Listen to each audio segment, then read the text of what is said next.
Well, good evening, everyone. Sorry, I nearly lost my mic there. Good evening, everyone. Welcome to the Irish column for the 8th of September, 2024.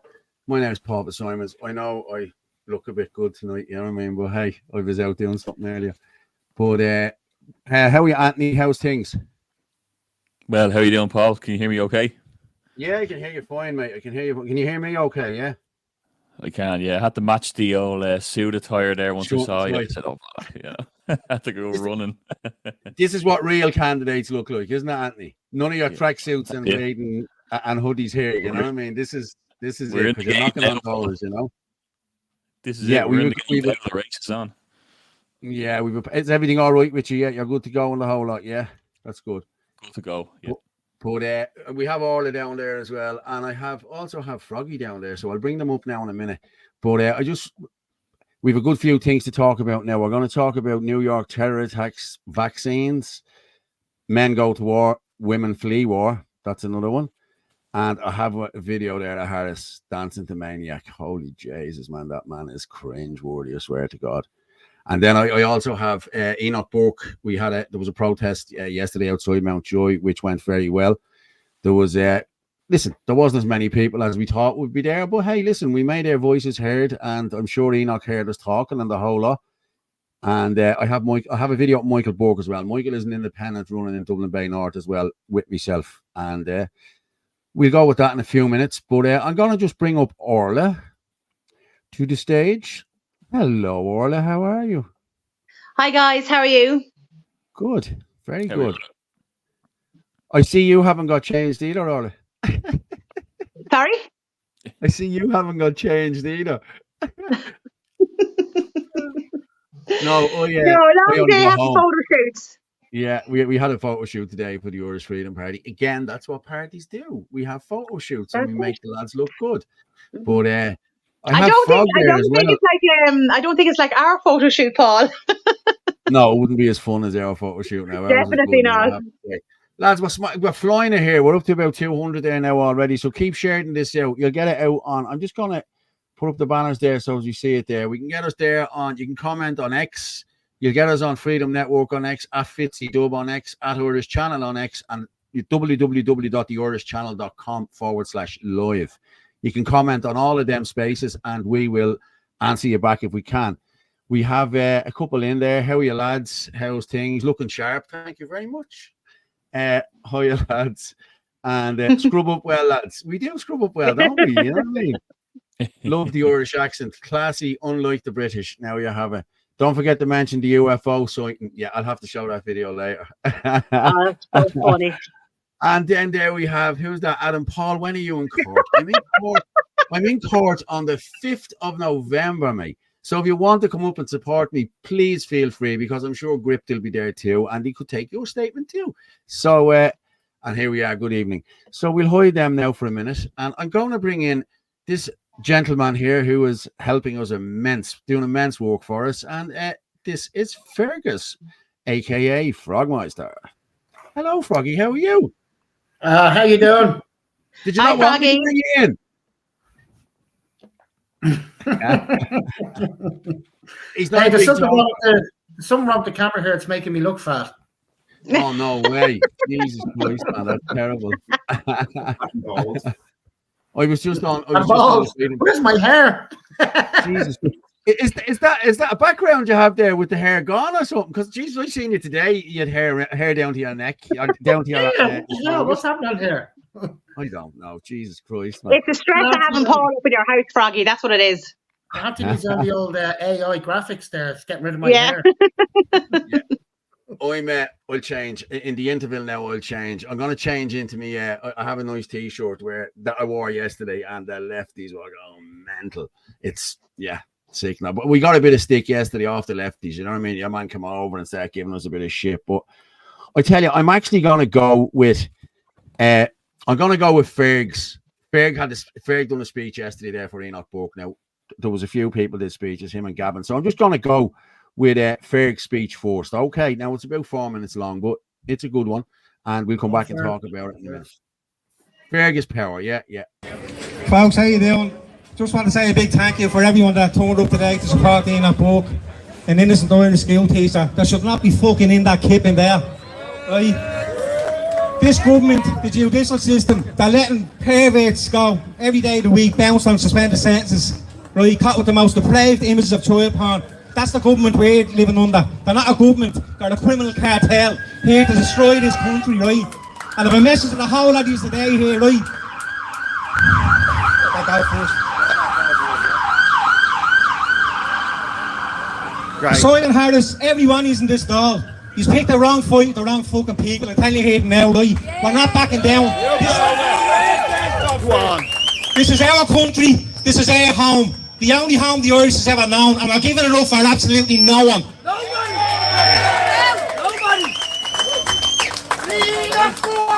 Over 400 days, this innocent Irish school teacher is in jail. An absolute disgrace. All the country should be here today for him.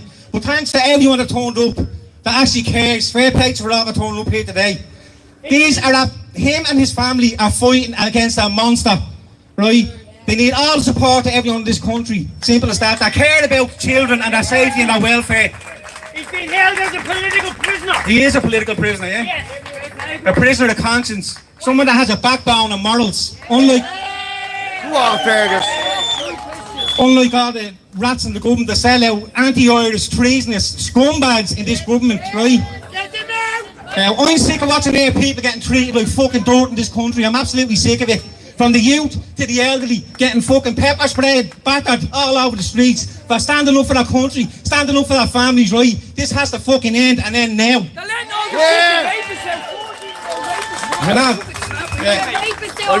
You have an innocent Irish school teacher, a Christian, godly man, locked up in here, right, for nothing. And they let a fucking scumbag, a Romanian, that tried to rape a young girl in Dublin here last week, out with $3.5 grand bail. Make that make sense, right? It doesn't. Look at what they're trying to bring into the school curriculums in here, right? I said it before, and I say it here again today. There was no fucking pandemic in 2020. The only pandemic in this world is paedophilia, and it has to be stamped out.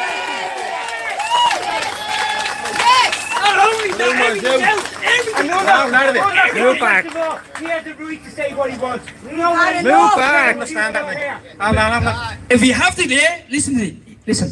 If you can't afford it, we'll all go out on the street and we'll just go into shops, big corporations, and we'll take it all the way. You get it all in. I don't give a fuck. Yeah, we'll take everything. We'll take it. I'm here to tell you, right? Hold on a second, right? Yeah, that's great. That's your attitude. That's grand. Listen, that's your opinion. You're more than welcome to it, right? Okay. It's going to change. Come here. Everything we've done today, to this minute, has been peaceful, right? And we've opened up more eyes than fucking anyone in this country, right? Hold on a second. You don't have to deal with violence. If we get enough people on the street, people that stand up together, right? We have more power than them. Once we unite and stand up together as one, they are all fucking done. They're done and they know it and they're rattling, right? They've never had a collective pushback like this. That's why they're doing what they're doing. They're desperate now. They're making mistakes, and the more mistakes they make, the more people they're waking up, right? And eventually, and we're not far off it, we're going to have enough people that will stand and unite as one at the one moment in time that fucking matters, and we're going to take this country back for all our children, right? And the future generations. Well said.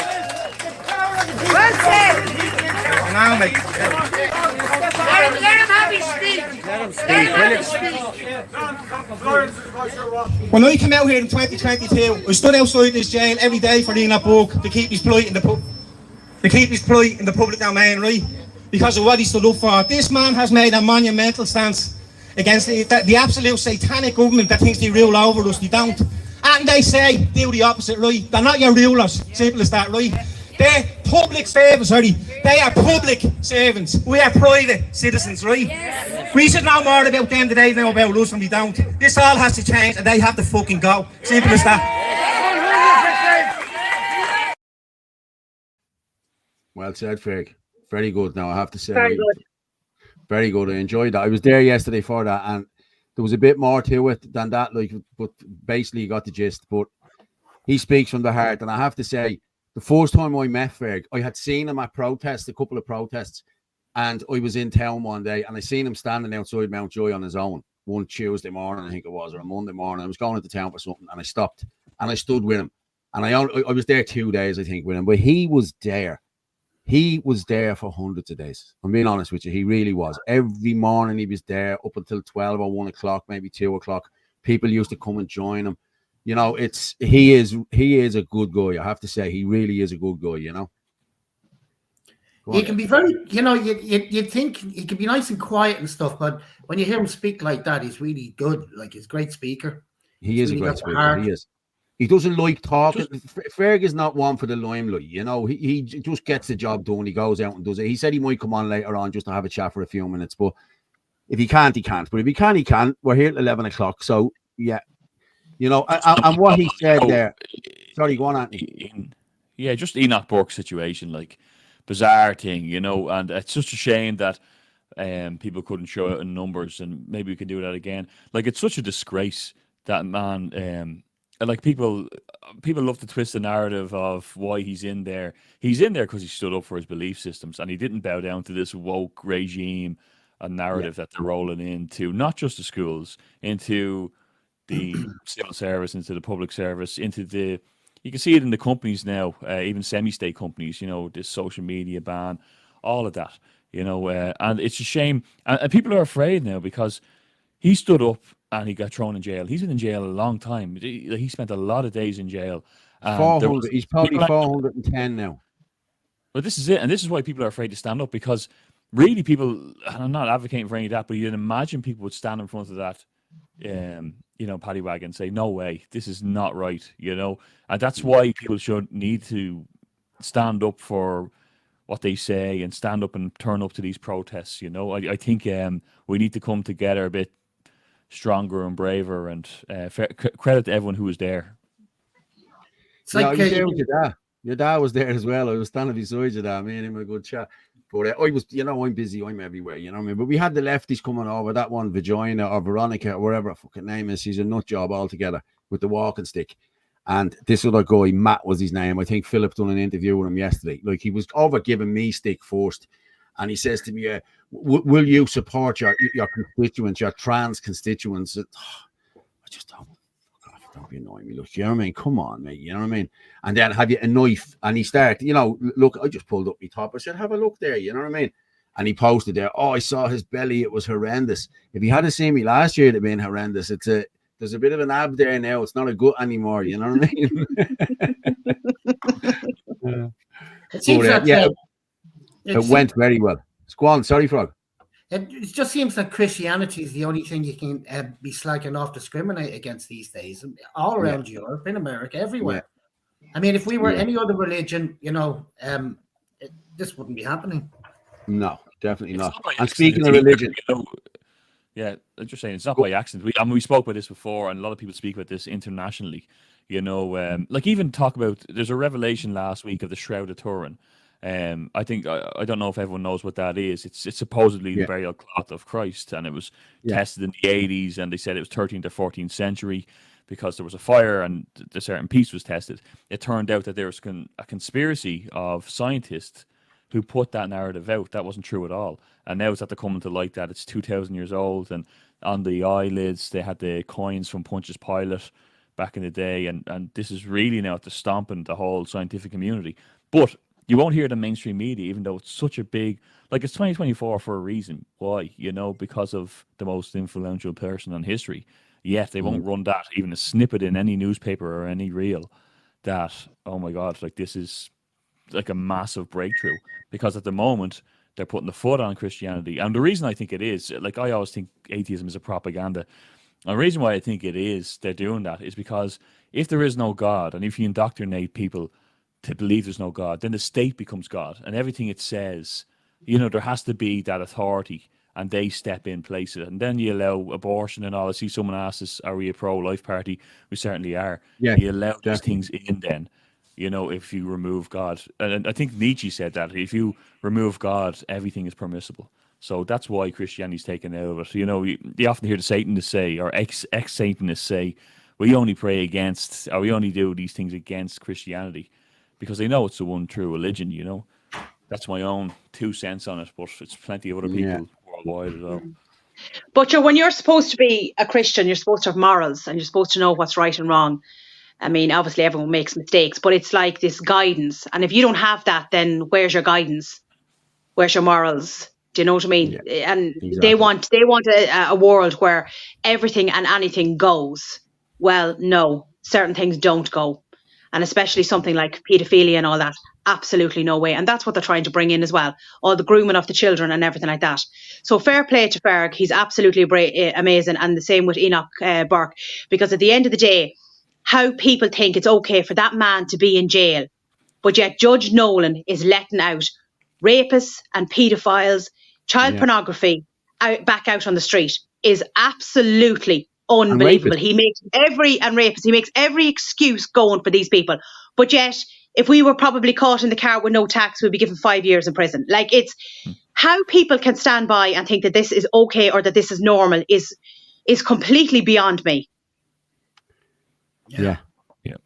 Someone corrected me there. Dostoevsky said that. Yeah, that's right. In Crime and Punishment, I believe in that book, I said Nietzsche. It's Dostoevsky who had that quote. Sorry. Yeah, I'm just going to put up a picture there. Just bear with me there. Hang on. Just want to share it. It's O'Gorman, obviously. Gavin will love this, but he's not on yet. So let's hope he's on in a few minutes. But this is what he sent out around the world. Yeah. Mm-hmm. Now you have to understand this man is friends with Peter Tatchell. Okay. Yeah. Peter Tatchell is advocating for. There he is there with Peter Tatchell. Look at that. That's one creepy looking man, isn't he? And I'm talking about O'Gorman, not Tatchell. No, I'm only joking. But that's him there, right? And there he is again. Look, and here he is again with Martin Conway. Look at now. Do you see the thing on the left? This is he's on the Women's Council of Ireland. He's a man. He's a trans, yeah. Now, poor old Martin, and there's the other fella behind. Look, I don't know what this fella is with the glasses. He's like one of the monkeys. Another trans? Ago. I don't know. But then there's poor old Martin there in the middle. Martin doesn't even know where he is by the looks of it. You know what I mean? Well, I suppose, do you remember him looking for the fly last year? Do you remember that? And people put up the fly thing. It was very funny. You know what I mean? But this is it. But this one on the left is on the council, the Women's Council of Ireland. That is a man. I remember seeing a video. Listen, I told you this story before. I worked with a guy who transitioned into whatever the bleeding hell he transitioned into. But Tenny Ireland came out and showed us this video, right? And this guy, now he's still a man at the time, you know what I mean? And he said, "Oh, it triggered for me when I felt my mother's her tights." Another one said it triggered for him when he smelt women's nail varnish. These are all weirdos. Like, seriously, these people are sick in the head. Like, this trans ideology is a mental illness. It's not. It's that's all it is. I'm being honest with you. And in my humble opinion, parents who let this happen are weak parents. That's all they are. They're afraid of being called an ist or an ism or a phobe. And that's my 2 pence on this, because it's just disgraceful. I have to say, disgraceful. Anyone else? Someone. Is that Peter Tatchell? Is that? Is Peter Tatchell? Yeah. He believes in the minor attracted people. Yeah. He pushes a bit of that kind of thing, doesn't he? But he's pushing the age of consent to come down to 11. 11. Jesus Christ! I have a daughter in there, 11. And just no, come on. My daughter's 13. I'd like to see him have a conversation with me over that. Yeah. But O'Gorman won't have that conversation, you know. If we survive into a future history, well, this becomes history in the future years. These last, say, 6-7 years will be the years like when the world went mental. Kids can be, people being sacked because they won't call their kid a tree in class, or, it's gone from being just the trans, like they, them, plural, to being trees and teachers giving out, you can be what you want to be. Tell that to a kid now who's 7 and thinks he's Superman and wants to jump off a cliff. Yeah, this is it. I have to say, The Irish Git done a great one there last year about his kid. His kid came in today and he wants to be a pirate. So we chopped off his hand, took out one of his eyes, and chopped off his leg, and now he's going around going, "Arr," and people text him like, "That's fucking stupid." He said, "Exactly." You know what I mean? It's stupid. Like I don't know who I was in the car with. I was talking to somebody earlier on today when I was heading home, and we were talking about hold on, the kid. I'm at to lose me train of thought. Go on, someone else jump in there for a minute. Sorry. No, but like what my worry is this LGBT and all the letters after it, right? Is that they are trying, like there is people out there advocating and trying to bring in MAPS, which is the minor attracted person. We know them as paedophiles, and try to make that acceptable. Like, I mean, what in God's creation world are we living in for people to be advocating that is okay? I mean, it is our job out there, whether you're a parent or not, to protect children. Simple as that. There's no ifs, ands, or buts about it. The most vulnerable in our society are our children, and they need to be protected at all costs. And you people out there advocating for this, it's absolutely mental. I can't believe the world I'm living in at times. Do you know? I have this guy at the company. This is this fella here, Matt. Look, I know a few trans people in real life, and they're all just normal, sound, hardworking people who you can have a point with. No, I don't want to have a point with them. They're all hard-working, normal people because you're a nut job as well, Matt. You're another one. You condone this shit. A part of it is as well is like, again, we're pointing the finger at the people who are rolling this out. People get caught up as well in the ideologies of these things, and they're victims to it. It's like the feminism propaganda, or people say, I hate women because they do this, that, and the other. So, yeah, but that's put in place. They're just swallowing it. And maybe you can say I hate them because they're naive, but they're swallowing it up. Think of why that's put in that place. You hate Christians because of, or you hate Muslims, this, that, and the other. Like it's the people who are putting all these things in place. It's like us. We're trying to here now run an election and take the doll out of it. Take these guys out who are running the country. We're not kicking in the doors of iPass centers. Exactly. We're saying, who's doing this? Let's go and sort them out. And we all know gay people, and we get on great with them, and it's no problem.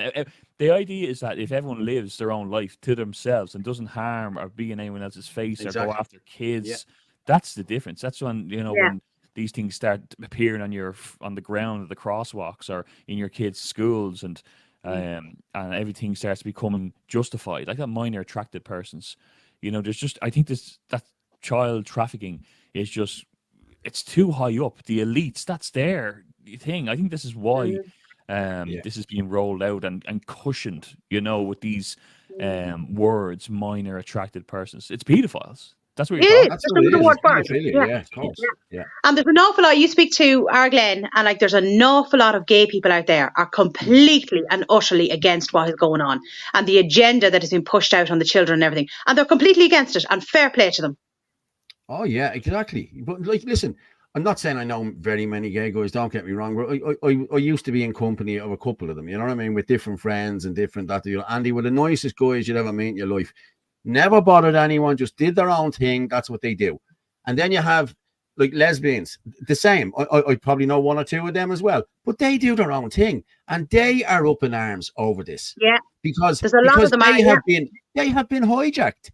Like their flag has been hijacked. Now they've added little baby boy blue and baby girl pink. And listen, it's a cult. That's all it is. And end the story. I don't care what anyone says. It needs to go. And if we get into power, I'm going to be honest, if I get in, that'll be the first thing on my agenda to go in schools and everywhere else and teach kids you're a little boy.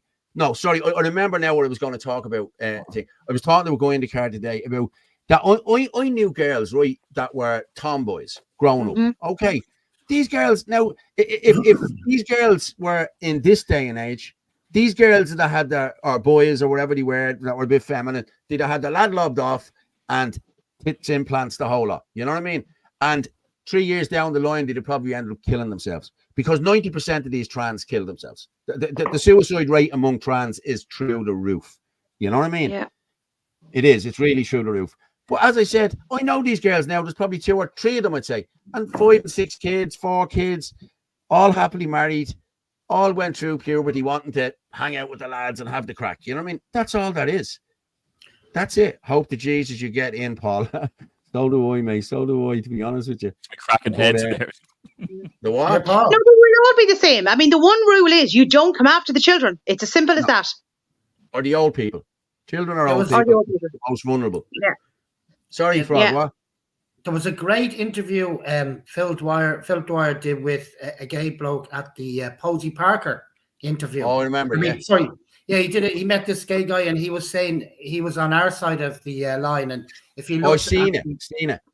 Brilliant. Very good. Was. Yeah. He really explained things. But a lot of gay people are like, Yeah.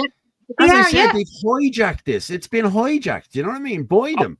As are a lot of Eastern Europeans, and people seem to think that we're this international racist party. A lot of foreign people are very much behind us because they can see for their families too that things aren't safe anymore. It's the family that are beside you 10 years who are working, contributing to society. This is the problem. Everyone gets tarred with one brush. And this is also happens with our party as well. I think, there's extremism on the opposite end of normal politics, if you want to go left and right about it. And we get all tarred with the one brush when that happens as well. And we're trying to say, we're centre right. We're not extremism at all. We're trying to give the sensible options where you have people who are ruling the country, let's say on the left, even though we don't like to use that terminology. And then you might have some extremism on the right because of frustration. And that's a situation that they also set up. These people that are burning Lewis's, and people get so annoyed. Oh, they're out burning Lewis's. They're smashing windows. Like, are you not annoyed about the 3 kids getting stabbed? What's annoying you more here? No. So, when we all get tarred with one brush, this is why, a lot of gay people are saying that, we're against this ideology, this flag. We can see what it is. 30 years ago, we were Fine Gael. Yeah. Probably even Labour. Everybody's changed so much to the left. We were probably just Labour or Sinn Féin. But I'm going to be honest with you. Anyone who knows me will tell you I said it. In 2015, I said this. And I've no problem. Like we have, as I said, I know gay guys the whole lot, but I said once Varadkar come in there to run this country, a gay man running this country is going to ruin this country. And here we are, 8-9 years later, and the country is on its knees, and he just sailed off into the sunset. But boy, Jesus, he won't be sailing off into the sunset because if we get into power, I'm telling you now, there will be inquiries into everything that he and O'Gorman and everyone. Now, that's just me. I want that. It has to happen. And it has to happen. It's not the fact that he's gay, because of course we've Glenn who's looking for a TDC. It's what's behind it. The WEF and they're rolling out of all this across the world and all at the same time. Funny enough, everywhere, exact same as the mass immigration issue. It's all happening at the exact same time. And Varadkar is, if you look up the WEF now on your Google and put in Leo Varadkar, he's a young global. What do they call it? The young global leader of the future. Yeah, and as is Justin Trudeau and Macron and all these guys came into power at the same time, just after COVID. I know we're going deep down into what people could say is conspiracy talk, but just Google it, I suppose, if you're thinking along them lines. But it's not. The photographs are there. Like you can see them with the WEF, with Klaus Schwab. They're there, shaking hands. On the WEF website. You'll just Google Leo Varadkar. So, there's a comment there. Mel Gibson got cancelled and everything because he was saying about what's going on now. He got cancelled, right? I know he's probably listening in because I'm on. He usually listens in to me whenever Hi, Mel. If you're listening in, how are you doing? Stop ringing me. Busy. Well, he likes us because of the freedom part. Hey, us? What are you talking about?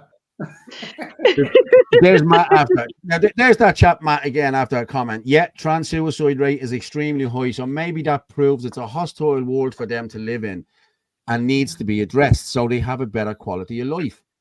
Don't try and change your sex, mate. It doesn't work. And then 5 years down the line, you think, oh God, I don't want to do this. I can't carry on anymore. You ruin your life. You ruin your body. You cut things off that can't come back. That's the problem here. That's why you commit suicide. We can destroy that argument by looking up the statistics of the complication rate after these surgeries. Like straight away, these what do you call them? I don't even doctor surgeries. You wouldn't even call them that. I don't know what you call them. But Well, they shut it's an operation. Yeah, the one in England shut down straight away, and Tavistock Centre. Tavistock Centre. Yeah, like the problem, the reason why is because the regret rate is so high. Google the regret rate, Mark. Like he's not going to want to know because he's stuck in his ideology and doesn't want to actually contend with statistics and facts. Yeah. But if he wants to, look it up. That's all you have to do. These guys that are coming in there or it proves that they are mentally unstable. There you go. That's it in a nutshell. How are you, Stanley? Hold on, what's this? The entire West is a new Weimar Republic and historians here. Yeah. Okay, here we are. Thoughts on Clan Éireann. I've no thoughts on Clan Éireann. No thoughts whatsoever. I couldn't give a fiddler's foot about Clan Éireann or any other party. I'm running for the Irish Freedom Party. That's all I'm going to talk about. I'm not going to talk about any other parties. Period. That's it. So don't send in any more texts. Sorry, Paul. Sorry. Just for clarification, where are you running again? Dublin Bay North. It's down there on the thing. Look, Dublin Bay North. And I have a video there of Michael Burke as well. He's running in Dublin Bay North as well. So a video there that he put out yesterday. And I'm going to promote Michael because Michael's a good guy. That's what I'm going to do. See, people forget, Paul, where you're running. We need to remind them constantly. They know. There's a lot of people worried about where I'm running. Trust me. Where's Anthony running again? I think people need to know. Anthony, where are you running? I have Kildare down, but it actually should be South Kildare. Which actually is more or less Kildare. When you look at the map, it's Kildare Town, it's Newbridge, it's Kilcullen, it's Athy, it's Monster Evan. It's a big map. It's Castlederr. And where's Ireland running again? Hello, Kilkenny. That's good. Make sure the people watching this know. There's another message there. They want to corrupt children in order to make them more corrupted adults like themselves. True fact. That's true. Yeah, and just when Froggy's saying that, just to announce that Paul has been announced officially by the party running general election in North Bay there, and Orla has been officially announced, and myself being officially announced. Orla is Carlo Kilkenny, and myself am going to be South Kildare. I'm Dublin Bay North. With the general election. Yeah, Dublin Bay North, Paul. But look, it's coming up fast. They're trying to push it off. The Labour reckon it's going to be imminent. Harris is trying to say it's going next year. Yeah, he's talking out of his hat. Posters. Yeah. Well, we know now. Whatever our government says, we don't believe them. Exactly. There's a guy there now from Tip. Mickey Tip. I'm one of those gay men who's disgusted at all that carry on with the alphabet soup and others. I'm not the only one who feels this way. Loads of my friends are the same. There you go. Mickey Tip, if you want to come on and have a chat, you're more than welcome. You know what I mean? Send me a text there on I'm going to put it across the thing there now. You can get me on WhatsApp there. Look on 35389-203-1521. And I can bring you on if you want to talk, Mickey. If you don't, well and good. But it's ridiculous. Like it's gay people are up in arms over this. But if they speak out about it, there you go. They're ostracized. It beggars belief, Yeah. Okay, hold on. Here's this. Never have so little held on to so much power. Mm-hmm. Yeah. Okay, PK, nobody is taking Barrett seriously. We all caught. Okay, I probably shouldn't have put that up because I said I wasn't going to talk about Clan Éireann. But listen, if that's what people are saying, that's what people are saying. I don't want to get involved in shit like that. Sorry, that's one of the gay men again. The Germany vote is interesting, and it is. The Germany vote the other day was very interesting. Sinn Féin. What's the Germany vote there that he's referring to? The AfD. Yeah. They came in big in, what was the name of that area? Turin, blah. I don't know. They came in first anyway in a big area in East Germany and came in second in Saxony. But it'll be interesting if they get into power in Germany and Le Pen gets in France. Then Harris is going to, where's he going to get his? Well, he's still going to look for a little pet on the old head there from Europe, but Europe's going to be a different place. Now you have it, especially with a few of us in it all. Yeah. Yeah. It'll be us getting the pat on the head. Varadkar didn't stand down. He ran like all the cowards do, and it's true. Yeah. And we were actually only discussing this earlier on about the amount of ones from Fianna Fáil and Fine Gael that are not running. They're not running again. They're all afraid. These Go to comments the are coming doors. in. These comments are flying in here. Yeah. Yeah. Okay. Well, it's either that maybe, or they have a bit of a guilty conscience about what's going on. Yeah. Yeah, I'd say they can't face the criticism at the doors either. I'd say they're afraid to. I'm just going to play Gavin's. I'm going to play Gavin's speech from yesterday. Okay, and we'll finish it off then with the Enoch Burke thing there. Okay. Is a boy and a girl is a girl. There's a man in prison for his beliefs. That's freedom of speech. He's had to be locked up for, right? As Fergus said, the Romanian man that got out $3.5 grand bail. Garda resources are being spent to put him in jail while there's 2 sex offenders that assaulted a girl, a French girl in Dublin 8 only 2 weeks ago. Has the media said anything more about it? No, it just goes into silence. The fact of the matter is, all these politicians go on about how they care about the country. Then you have Vinton Warfield, a Sinn Féin senator. He's in photographs with Peter Tatchell, as is Martin Conway. He's in photographs. Justin McAleese, a Fianna Fáil, in photographs with Tatchell. Roderick O'Gorman, the worst children's minister in their history, and he's still in his position after everything that happened, and that man gets put in jail. Well, the people of Ireland want Enoch Burke released. Because here's the simple fact of it is, if he was a Muslim man praying on the street and he was put away, there'll be a protest outside the door and in the door to get him out. But because he has Christian beliefs, the media stays quiet and locks him up. Well, I'm not accepting that. This is their country. It's a Catholic country. If you don't like it, get out of it. It's as simple as that. Look, I don't care. We house our own people. This isn't about politics, and it's not about politicians. It's about a man's freedom and his right to have his opinion. He was a good teacher. He was locked up because he wouldn't call a child by a boy or a girl. That's a stupid analysis to lock a man up. And the media stays silent. To hell with the radios, to hell with the media in Ireland. Keep standing up. They're losing, we're winning. Ireland belongs to the Irish and it belongs to our people. The fact is, there's a lot of politicians in that dog that belong in there. I love him. I swear to God, he's brilliant. Is he coming on tonight? If he can. See, with the new baby, and when I say the new baby, Jesus, saw the baby yesterday. He's a giant, man. You want to see him, you little pudding, you know what I mean? He's lovely. You know what I mean? I was playing with him yesterday. Great. Yeah, is the baby a they, them, or a he, she? He's a boy. A boy.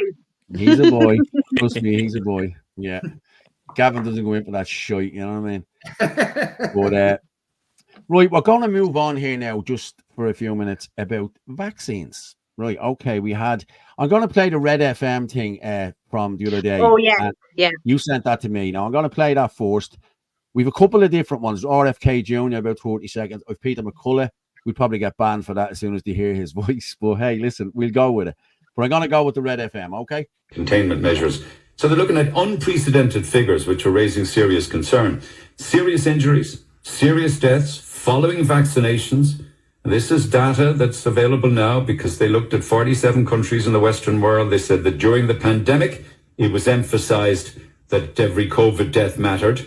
And they're now saying that, well, every COVID-related vaccine death also matters. And I wonder if, like me, and I'm not connecting it or anything, I'm just curious, have you heard at all over the last year or two of people that seemed perfectly healthy and didn't seem to have anything wrong with them, literally just dropping dead? Because I certainly have. So they warn that the side effects linked to the COVID vaccine include stroke, coronary syndrome, they call them, acute coronary syndrome, brain hemorrhages, cardiovascular diseases, hemorrhages, gastrointestinal events, blood clotting, all of this, which is warned. Hair loss? Hair loss, yeah. Right? But that's one. Okay, now I'm going to go with, we have RFK talking about the vaccine studies. Okay, now these are the nanoparticle ones. No, sorry, I'm going to go with Dr. Campbell. Okay, I'll go. By the way, John, there are hundreds and hundreds of studies. I've written a book, if you're interested, full-time aerosol, Let the Science Speak, that has, I think, 1,400 references in it, over 400 studies cited that link autism and other related neurological injuries to vaccines. There is no question about it. If you actually read the literature, if you listen to what the propaganda that CDC tells you, yeah, vaccines don't cause autism. But it's propaganda. This is a captive agency that is intertwined and owned by the pharmaceutical industry. Big fan. He's very good. Yeah, Robert F. Kennedy is very, very good. He is brilliant. I'm just going to go with the childhood vaccines as well here. This is Peter McCullough. I could not believe that the CDC recommends 3 jabs, 3 quote-unquote vaccines before a child is 9 months old. Is that not child abuse? It's very risky for the children to take the COVID-19 vaccine. There's been hundreds of unnecessary childhood deaths as a result of the vaccine. They are genetic. There are at least one paper suggesting that the genetic code of Pfizer or Moderna may be installed into the baby's genetics permanently. We have no information on long-term outcomes. And the children don't have a significant risk from COVID-19. They've all been through it. Natural immunity is far better than taking a vaccine. Sounds like it's all about money then. Why would you want to have a child? Why would you inject your child, put something in their body they don't need, doesn't belong there, and is potentially dangerous? Why would any parent do that to a kid? Sadly, Steve, in some states, they are effectively mandated to do so. So states like California, New York, Connecticut, there are no realistic possibilities for exemptions for vaccines for the child to attend school. So the children in those states are forced into the full CDC ACIP vaccine schedule, whether or not there are parental concerns, known prior side effects. There is no ability to get a philosophical, religious, or medical exemption in those states. States like Texas are just the opposite. If a parent wants to decline all vaccines for the child, it's perfectly fine. Yeah. It takes 10 to 15 years to properly know if a vaccine is safe. 10 to 15 years. They rush these shots through in 9 months. And we're only, 3 whatever years into it now. We have no idea the long-term side effects of these shots and what they're going to do to the children that got them. Or we'll say women that were pregnant with the babies and all that sort of stuff. It's absolutely horrendous. And the bullying and the pushing that was done was just disgusting. There's a lot of people, I'll tell you, at the end of this are going to be held accountable. Now you have it. Yeah, of course. Yeah, they have to be. Like, this was pushed out.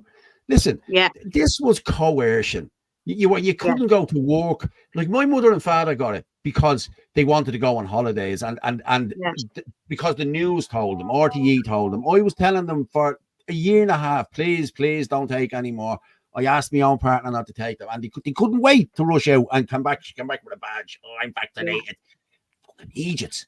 You know what I mean? Look at all the people that were forced into it for their jobs. Look at all, and I'll never forget the summer that the college students were due to go back, and the month beforehand they brought it in for the college students to make sure that they got the shots because the students would want to go out drinking in the pub. Now that was a really, really sly move. Listen, I tell you, a friend of mine. This is no messing. A guy I pal around with. Okay. He told me in December 2020, we were at training, and he told me, he said, I'm either getting a call on me, mate. He said, don't touch the Pfizer vaccine. He says, it hasn't been tested. It hasn't been that. He works for Pfizer in New York, right? I thought, happy days, right? That sealed it for me then. You know what I mean? I thought, I won't be getting it at all. And then come June, I got a text off my picture. He's in Lake Como. I said, how the fuck did you get to Lake Como? Oh, I took the vaccine just to go on holidays. After your mate telling you not to, that works there. Come on, like, you know what I mean? I've another mate, Ed. He's one of my best mates. He was the same because he wanted to go on holidays.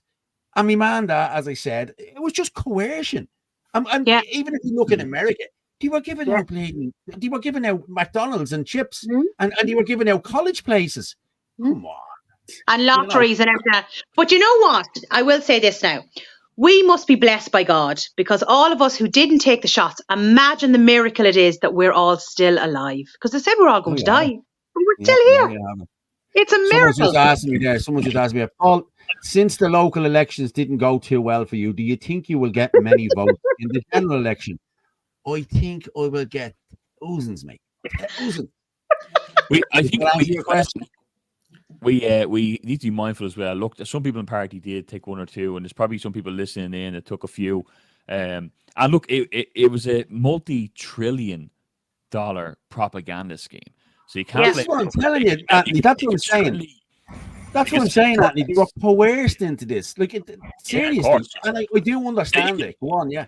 You can't. You can blame people who look down on you, sure, you know. And look, the time has come and gone where look, you really fell for that one, and you were a bit fucking, you know, questionable about the unvaccinated quotes and all this kind of thing. But at the end of the day, like, there is, and I always say this when we're talking about it as well, there is a treatment for it, a base protein, spike protein detox. And again, if anyone wants to find out what that is, it's only 3 supplements. You can message me, and I can send it, or I can put it up in the link. A friend of mine's on it there now as well. But and remember, we have said several times as well, an awful lot of placebos were given out as well. So there's a lot of people out there did not get real shots. Yeah. And you can see there's certain batches that were worse than others.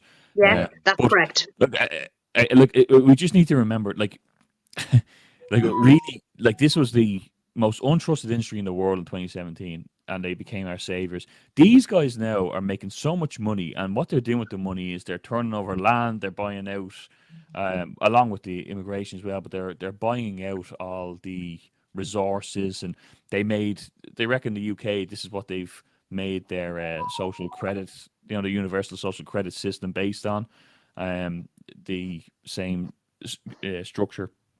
But really, it's just one of those things that they're making the money. That's who's behind the whole trans surgeries as well. Of course, who benefits from that? Big Pharma. Yeah. And anyone evil enough who's anti-humanist or anything else.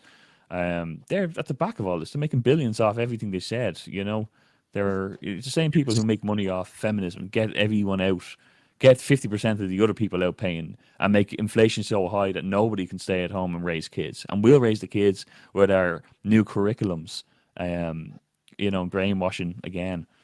But it's all the same people. They're all in it for themselves. And lucky enough, there's plenty of people who are turning. And there is a tide turning there. That's why I think the election will be quite interesting, because I think people are awakening to it. I think maybe they pushed too fast, too far. Yeah. And there's a little bit of the tide turning. Well, hold on a second. These guys are kind of up to no good here, you know, and death rates really are 25% higher for some unknown reason. And why are they bringing these books? And why are these trans people always at trans story time? Why don't they read to the elderly? And, you know, it's so targeted. But like, my line of thinking with the shots my line of thinking with the shots is very simply, if they are so safe and effective, nobody should be forced to take them. Yeah, especially the little kids now. I mean, I remember when the COVID first came out, they were saying kids and toddlers and all wouldn't be affected by it. It has no real effect on them. But I mean, them pushing these injections on like babies, that's like makes about as much sense as, you know, stuffing a kid, injecting a kid full of food because there might be a famine. Yeah, it's ridiculous. Yeah. And just looking there, somebody just posted up there. Look, this is, if a Muslim teacher refuses to promote alcohol consumption, would he be fired and in jail? Not a chance. And that is true. That is true. And what I want to say on that is as well, if you remember rightly, last year, me and Gavin actually went down to interview that El Kadri during the year. It was early in the year, because if you remember, the Muslims were up in arms over this SPHE curriculum too. You know what I mean? They had marches, they had seminars, they had whatever, you know what I mean? And then all of a sudden they were silent. Why? You won't hear there's none of the Muslims now talking about this. Why? Because they're all on board with it now. That's the thing, because they're part of the establishment now, especially that El Doddery or whatever his played name is. But JFK Jr., that's one decent man, and he is one decent man, I have to say. And he is great. His Should we do website, the, the Children's Health Defence, is a fantastic website to find out information on shots and all that. But he also his crowd as well. They also look into the likes of poisonings and chemical poisonings and all that on the human body as well. So he has an awful lot of very good information out there. Now, I know it's over in America, but still a lot of it's still quite relevant. He's at the teaming with Donald Trump there, the Make America Healthy Again, and it's about looking at all this. The World Medical Council, and I see the thing that you pulled up there, Paul, is this not just paranoia? Like the World Medical Council are now being summoned to check all childhood vaccines because they've increased by 80% over the last 20 years, and so has autism. And so has cancers, and so has lots of things, SIDS and SADS, which is sudden infant death syndrome, sudden adult death syndrome. All of this has gone up. I mean, it's partly food chain, probably seed oils and industrial things, but it's certainly looking more and more like you heard him say it himself there. He has the studies done, already. They're quoted, they're cited. And just on that, Paul, like on vaccines, that Dr. Campbell is quite a strange. I have it there. I'm going to play it. And they told pregnant women it was safe to take also. Now that's a no for me. Okay. Yeah. And when you're pregnant, right? Like you're not even supposed to eat. I can't get pregnant, Orla. You're not identified. Well, it's okay. I'll speak about this, right? But when you're pregnant, you're not supposed to be drinking coffee. You're not supposed to have certain cheeses and this, that, and the other. You have to be so careful about what you take. But yet it was okay to inject women with a shot that was only new to the market. I'm not talking about something that was 10, 20, 30 years old. My son is 22. And I think when he got his childhood shots, he got about 4. That's all he got. And he's 22. How many are they getting now? Oh. Like the increase is unbelievable. But it's because they're mixing stuff with them now. You're not just getting one vaccine. You're getting vaccines. You're getting 5 or 6 vaccines in the one shot. Things in the one shot. And the kids' bodies can't take the amount of aluminium and mercury and whatever. Like a baby. Okay, why does a baby have to have a hepatitis vaccine? A hepatitis B vaccine. That's only for if the mother has hepatitis B or they're sexually active. Now, the only way a baby is sexually active is if a pedo is doing whatever he's doing, and I'm sorry, that's about as far as I'll go with that, you know what I mean? But it's the same as diphtheria and all that, you know what I mean? What do we need that for? Because at the end of the day, we have medical intervention has come on so far. We've got hospitals, we have doctors, we have antibiotics. There's a lot of stuff now we don't need shots for. Yes, maybe there might be some things, but not everything now. So why is there so many of them? Well, if I identify as a tree, can I get a shot for Dutch elm disease? Yeah. Well, you know when the new when the comes out now, the monkeypox or whatever it is, I'm going to be vaccinated. I'm going to identify as someone who was vaccinated. You can't discriminate against me. I'm sorry. You know what I mean? If this is the way it's going to be, I'm sorry. You know what I mean? I'm vaccinated. That's the best one I've ever heard. Yeah, I'm telling you. You should identify as a cloud because you're up there in the sky there, Paul. You know what I mean? Georgia Stone said the populations will be reduced to 500 million. Yeah, that is what it said, the Georgia Stones, 500 million. Now, I don't... And but does nobody remember that wonderful video from our old pal, Bill Gates, where he's marching up and down saying the way to depopulate is through vaccination? I mean, he says it. Yeah. But that slips out, they just let that slip out. mRNA is a BioNTech bioweapon. Yeah, mRNA is a BioNTech weapon. Yeah, how are you, Martin Murphy? How are you, Martin Murphy?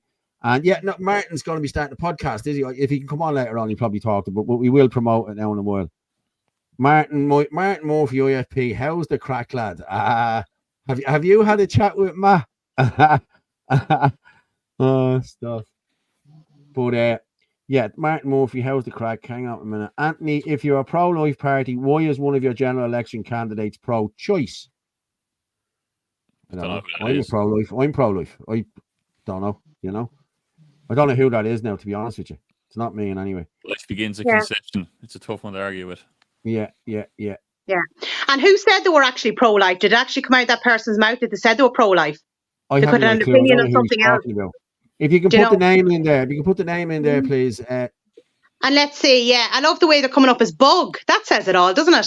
Oh, yeah. Maybe they want to get their information correct. Yeah, Martin is answering back there. See, you're famous now. I made him famous yesterday, Martin. I made him famous. No mask, no test, no needle. Okay, we're going to move. I tell you, right, didn't I have one there about the bioweapon? I'm going to just go with this one here, right? Is this the bioweapon one? Hang on. Is this the Dr. Campbell? No, I'm going to go with Dr. Campbell. This is 3.5 minutes long. I'm just going to change it, slip into something nicer. Okay. Yeah. I'll play this and then I'll come back. A warm welcome to this talk. It's Friday the 6th of September. Now, I've heard about this phenomena years ago, of course, but only just got some evidence to support it, so we can only just report on it now. This is from peer-reviewed literature, and it's scientists based in Japan and South Korea. And what they've done is they've taken COVID vaccines, mostly Pfizer and Moderna, and cultured them, incubated them, to try and duplicate the conditions in the human body, and they've found nanostructures have developed.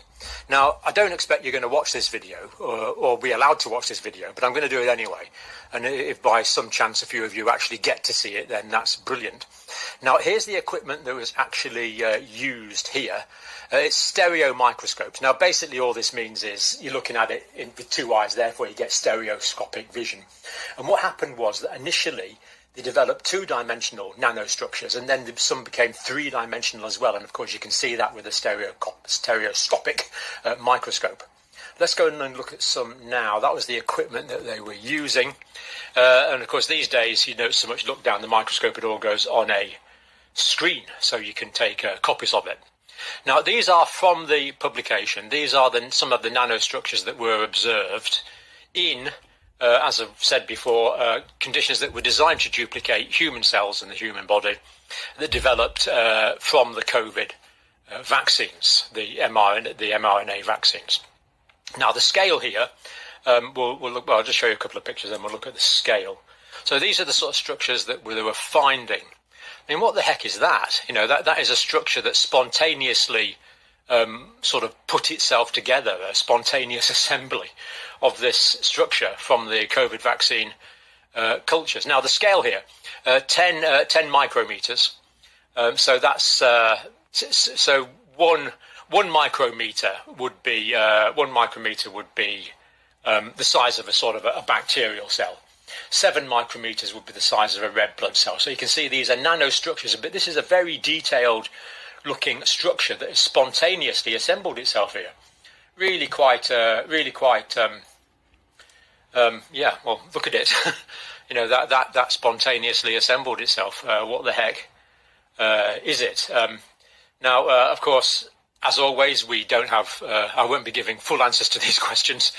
Read the paper for yourself. But this means the presence of these nanostructures needs to be explained by the manufacturers and by international authorizing agencies and national authorizing agencies around the world. This is a peer-reviewed publication, and I believe it gives questions to be answered.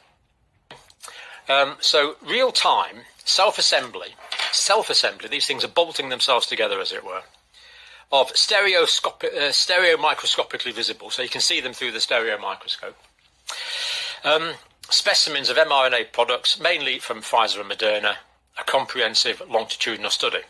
So constructions in incubated specimens of mRNA products is what these workers did. And our observations suggest the presence of some kind of nanotechnology in the COVID injectables. Now, I know this sounds pretty interesting material, and I'm being very, very, very careful not to go outside of what the article is saying, the peer-reviewed article is saying. And of course, I'll be giving you full references and everything for that. Yeah, nanotechnology. This is what they're saying, and it has been proven. There is peer-reviewed studies on it. He has said the same, and he has stated that. But I think there's actually another very good doctor. Anthony probably know her name, called Carrie Madej. Yeah, and she's very good, and she found stuff under the microscope as well, like that sort of technology, and she's been very outspoken about it as well. So Carrie Madej is what she's called. Yeah, no, I've heard of her. Yeah, I have. I've watched some of hers. Very good. But we'll finish up on that, Anthony, will we? On the vaccines, and we'll move on. Hold on. I have to admit something. Go on. I've gotten 2 jabs. I had to for work. Listen, a lot of people got jabs. You know what I mean? A lot of people did. You know, a lot of people did. You know what I mean? But hey, listen, it is what it is. You know what I mean? But the studies are coming out now. You know what I mean? I'm just gonna go. I just want to show you my t-shirt. Me in the future. I'm just gonna go with the solo layout. So there you go. Look, Irish, white, straight, max, meat eater, male. How else can I piss you off today? The lefties went mad yesterday with that. They went mad with that yesterday. Is that on your back as well? No, on the back. Do you know what I have on the back? Look.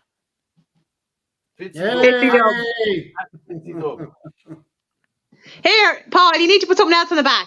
Where are you running? Fitzy Dublin Bay North. Yeah, that'll be the next one. That'll be the next one. Yeah. Wait till I go back out of this now. Hang on. Exit solo layout. Okay, I've got to bring in the leader. Hello there. How are you, Herman? How's things? It's the boss. Hello, the rogue. Hi, Kevin. I was always wondering, Ferg. I always thought there was a problem. So you got 2 jabs. That was it, was it? The first day and several on the I was just on a space there. I give everybody a plug.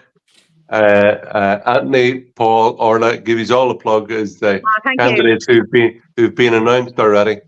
And do you know what? We have a great chance, because we were just talking about the Marxist idea that Sinn Féin, their housing policy unveiled during the week. They won't give people the right to buy a freehold house. There'll be all these conditions about how you can sell your house to, how much you can sell your house for. That's not private property. That's not ownership of a house. That's been lent a house by the state. The lease. Yeah, it's been leased. Yeah, you've been leased a house by the state, and it just shows the old Marxist pap that Sinn Féin have been coming out with decades. And you know what? Sure, a lot of these former conservative parties, Fianna Fáil, Fine Gael, they're no better. Promising we're going to build 50,000 houses. There was a guy just on the space there. He says, "What are they talking about? 50? They're going to build 50,000 houses a year? Not possible. We don't have the water. You don't have the water connected to.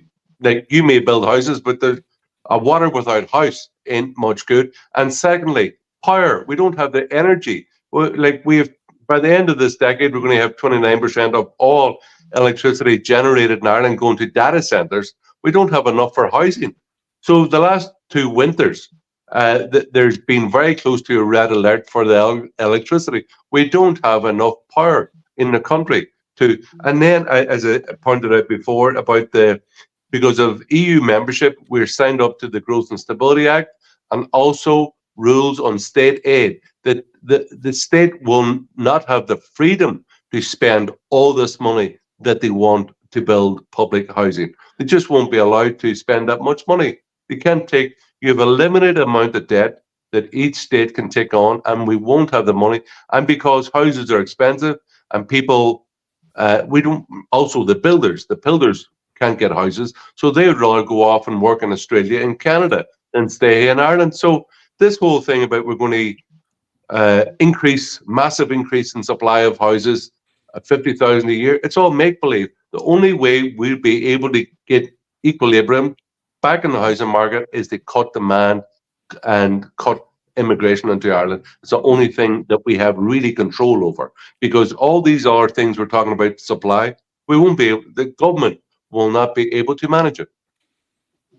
Yeah. Did you see Sinn Féin put out a thing saying they're going to, was it 31 billion or 37 billion for new houses in the next 5 years? Well, I tell you one thing, I'd say maybe that's 3 houses for the Irish and the rest for all the new people. Yeah. And they also confirmed at the same time that they still support this, having a referendum to introduce in the Constitution this so-called right to housing. Now, what they call right to housing is an obligation on the taxpayer to give free housing to anybody, not just Irish citizens, but anybody who can land in a plane in Ireland, any resident, anybody who can get here. that we, the taxpayers, are supposed to go out and provide people who've contributed nothing, to whom we owe nothing, give them a free house while our own children are emigrating. Oh, it's crazy. These people, I actually think we are the only rational party in the country advocating ideas and against this woke, cultural Marxist pap that has been enveloped the country through the media, through the academic world, through this NGO complex in the media. There's a far left mind virus has taken over. So the idea that the taxpayer has to give everybody a free house is just madness. And we should really, as well, it's easy to talk sense when they're doing such reckless behavior and policies. Like affordable housing, we need to, that's what we need to look at, and incentivizing things like, the help to buy. Maybe they should extend that to secondhand houses as well, which are, not everyone has the demand. We don't have the supply for only new houses. There's logical answers to these things, but they're not interested in them. No. And then you've all the vacant houses. I've spoken with this several times when we're all out canvassing, all the houses that are lying there idle as well. And a lot of them are not derelict. They might be there for a few months or a few years. But something should be done with them. And there's many of those houses. But the bottom line is that our population has gone from 1995, we've gone from a population of 3.5 million to a population now of 5.3 million. It's gone up by over 42%. In less than 30 years. Look, there's no way that we can keep up with supply. We've got to restrict demand by having control of immigration. We can't house everybody who lands in Ireland. It's just not physically possible. And not only is it not physically possible, it's not our responsibility to give these people who land here free stuff. We've got to disincentivize. We've got to stop the financial incentives of all these people coming here, because if they're told, as Roderick O'Gorman did a few years ago, of giving them promises of free housing, free welfare, free medical aid, free legal aid, of course they're going to keep on coming. We've in this new manifesto we're doing for the Irish Freedom Party, fiscal patriotism, that the reason for the existence of the Irish state is to help the Irish people, and it's for the benefit of the Irish people. It's not to give free stuff to the rest of the world, to anybody who comes to Ireland. It's just ridiculous. Yeah. When you think about it, when you see Google and Facebook, right, and they're so proud of their DEI employees, saying, now we've got 35% or something in Ireland, and if they're 22% of the population, that means all the new jobs coming in, there's already an overabundance of jobs for people who aren't Irish. That means they're discriminating against the Irish, and it's not a meritocracy. Yeah, I think Matt Tracy did research, and basically, was it Google? Roughly 10% of people employed by Google in central Dublin were Irish, and the rest were non-Irish. 10%? That's pathetic. Yeah. So what's the point of having them here? I mean, they were meant to come here to be, to help out the Irish unemployed, to get jobs for the Irish. They're not getting jobs for the Irish. If anything, they probably stopped Irish people getting jobs. Yeah, the topics we were talking about there earlier was one, that, for example, in Sligo, you probably saw it during the week, the Sligo, they have stopped now a building that was earmarked and planned for a student accommodation has instead now been turned over to be used as a economic so-called asylum seeker centre, direct provision centre for economic migrants, basically, for 179 there, 178 in Sligo. At the same time, we've well over a third of the hotel beds at taxpayers' expense being turned over, no longer for tourism, but to be given for economic tourists, welfare tourists who are coming to Ireland. So the government is destroying, making it more difficult for students to go to college. It's making it more difficult for tourists to come to Ireland, and also the number of old people's homes which have been shut down and turned into direct provision centres. So old people those who've contributed and built up Ireland throughout their whole life are being kicked out on the street for the good of, all the time, foreigners. It's madness. I'm just looking there at the company. Irish Ferries in 2005, they sacked the Irish staff. They did do that. I remember that because the Seamen's Union were up in arms over it. And they brought in Filipinos and guys from all around the world. You know what I mean? Cheaper. Filipino labour was cheaper at the time. It's still cheaper at the time. But, What was the company again, Paul? Irish Ferries. Irish Ferries. That's right. 2015, was it? 2005. I remember that. I remember that. That's nearly 20 years ago, like, you know what I mean? And my sister worked there at the time, and I think she got redundancy out of it. But yeah, they got rid of all the Irish staff, you know? And that's happening everywhere now, you know what I mean? You go into most places now, you won't find an Irish security man, you know? Look at all the meat factories.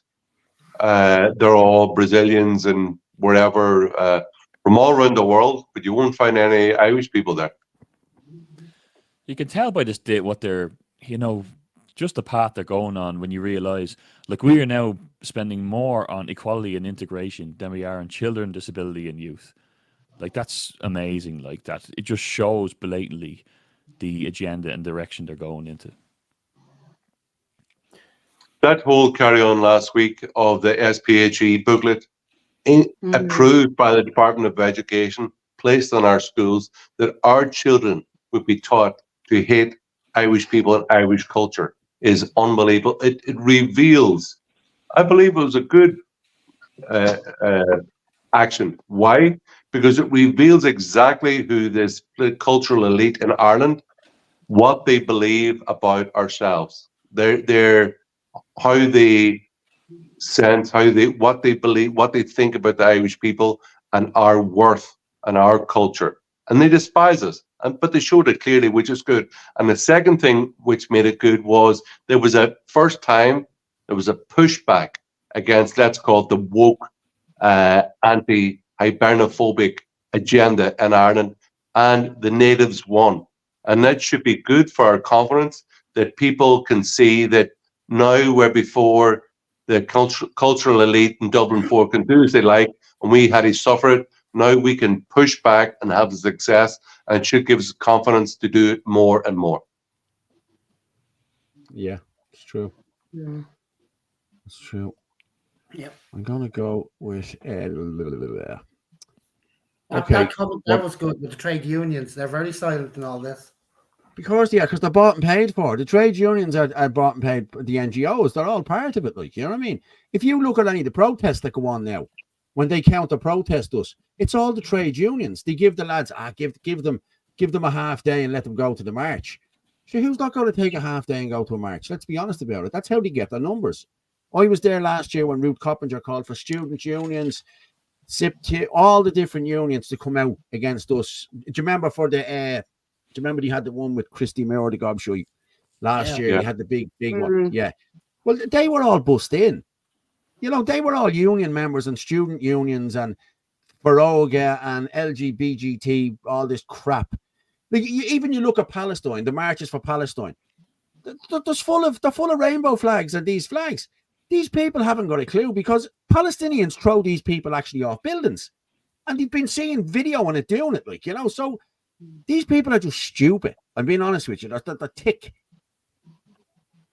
But again, what we were talking about, right? We were talking about migrants coming in.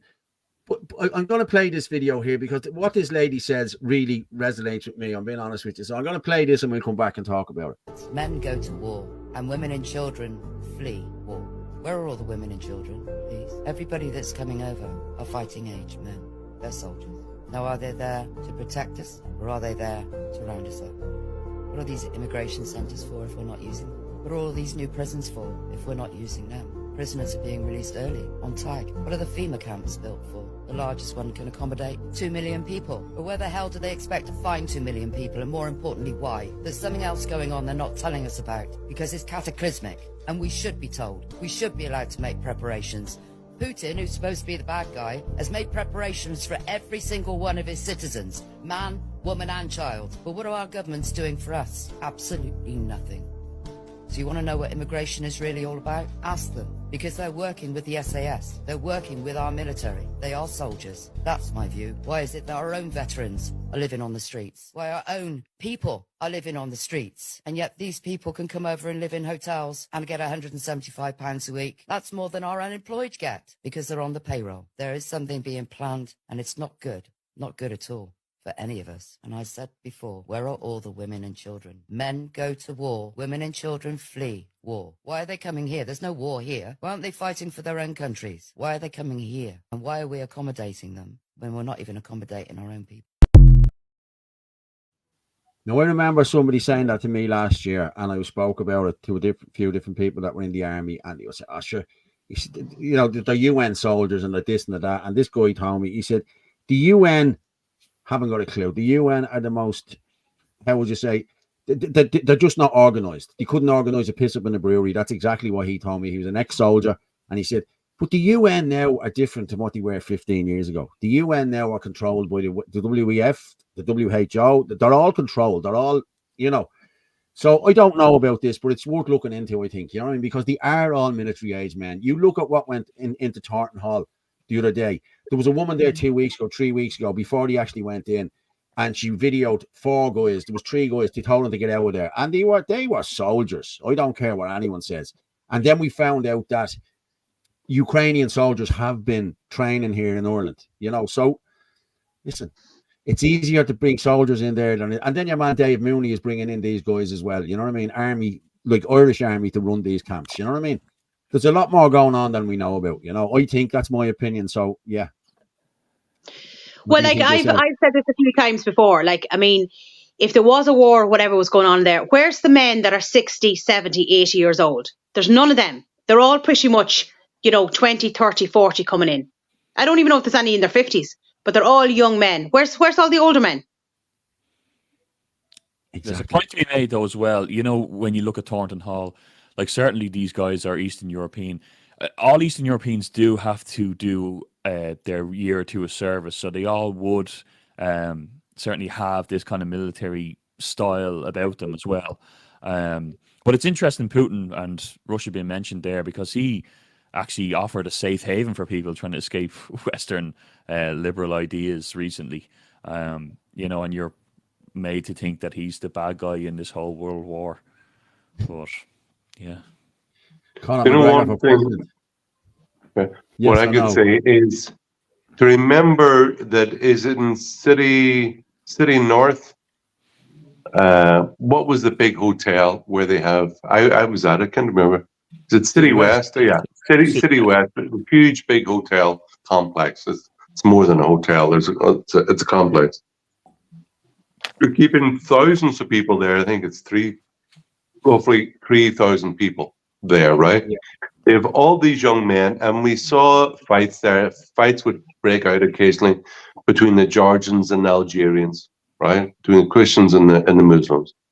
And like we have, the Irish Army is down to well below, it doesn't even have 11,000 people at the minute, or nowhere near it, right? The Irish Navy, it's gone to pot. So they only received 2 new boats there yesterday. We basically don't have an air force. We have, last year we didn't have a functioning navy, no boats were at sea. Our army is well below any type of functioning level. If, for example, as that riot broke out in City West there last year, I believe there's one the year before as well, we don't have enough Gardaí, active guards or Irish army to defend this country if a lot of young men of military age wanted to get organized and take it over. We wouldn't have the military or police resources to protect it. And that is very remiss of the Irish state to allow a situation to occur when you have so many non-nationals, young men of military age coming into the country, and we don't have the means of the numbers to defend ourselves. Exactly. That's a real problem. Do you reckon there's only 8,000 in the army, give or take? You know what I mean? Yeah. And I think we 14,000 guards or 12,000 guards or whatever. And when you look at that, when you break that down, you could have probably 10% of them could be out on maternity leave, 10% could be out on holidays, 20% could be out sick, which means they could only muster up probably 6,000, at any given time. We've seen it with the riots, the so-called riots. They're bussing them in from everywhere. And, it's crazy. If this happened, and I only said it about 6 weeks ago, there was a big pro-Palestinian march in town, the 10,000 at it or something supposed to be. What if they had it kicked off? What would have happened if they had it kicked off, Paul, about 10% of the Garda are dyeing their hair pink and green these days. I'm wearing red shoes, yeah. No, I know. But speaking of Muslims, I'm going to just play a CNN clip. This is what we're letting into the country, okay? And the CNN clip is good. This is an old man buying a bride, okay? Now, this is what's coming, I'm telling you. The white-bearded man who claims he's 55 years old comes to collect her.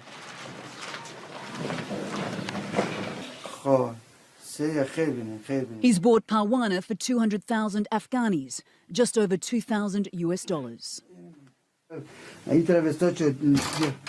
Covered up, Parwana whimpers as her mother holds her. This is your bride, please take care of her, says Parwana's father. Of course I will take care of her, replies the man. His large hands grab her small frame. Parwana tries to pull away. As he carries her only bag of belongings, she again resists, digging her heels into the dirt. But it's futile. The fate of this small, helpless child has been sealed. 9-year-old Litan and 4-year-old Zeton for $1,000 US each. Do you know why they're selling you? The journalist asked Zeton.